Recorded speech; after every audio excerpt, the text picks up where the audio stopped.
Certified most accurate four-zone weather with Chief Meteorologist Chris Suchan.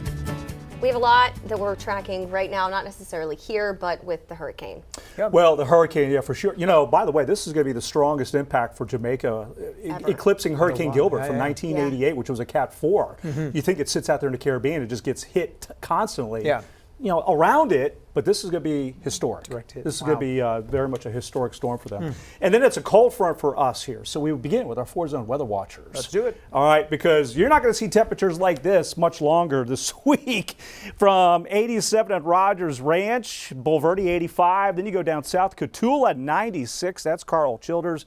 Eastern zone, you're cooking out there from West Hoff and Aquero, Hallettsville, Gordon Clark, 91 degrees. So four-zone weather impacts.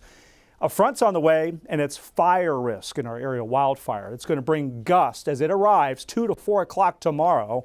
It'll bring gusts 25 to 35 miles an hour, possibly a few gusts over that, through Wednesday as very dry air is moving in. I mean, bone dry air on Wednesday, and we have a fire weather watch that is in effect. So there it is from the National Weather Service. This will probably be upgraded to what we call the red flag warning. We see them every year. So plan on Wednesday being a red flag warning in our area. Raul B. Rodriguez Law Weather Cam View. You see the 80s and the 90s with that sunshine. So where's the front? Now, it's not in Texas just yet. It's just out of the state. There it is, up into the Rockies. But it's a quick mover.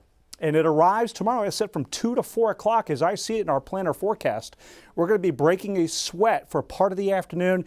Then it moves by, just a 10% rain chance, I'm afraid.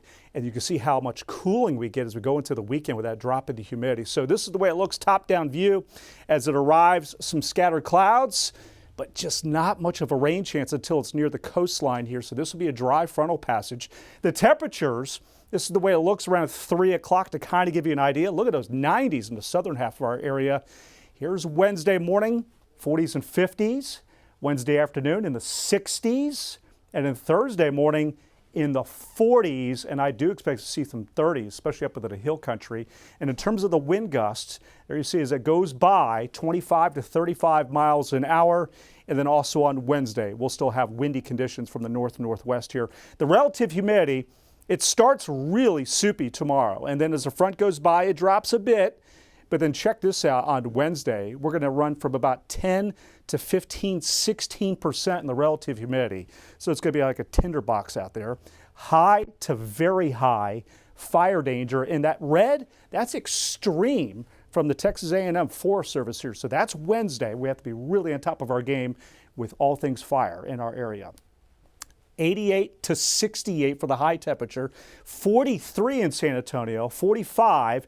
Halloween looks really nice, 75 degrees, but then as the trick-or-treaters are heading out into the evening with Frankenstein and, of course, the Mummy, you got the dance party underway. It's in the 60s for the trick-or-treaters as they're heading out.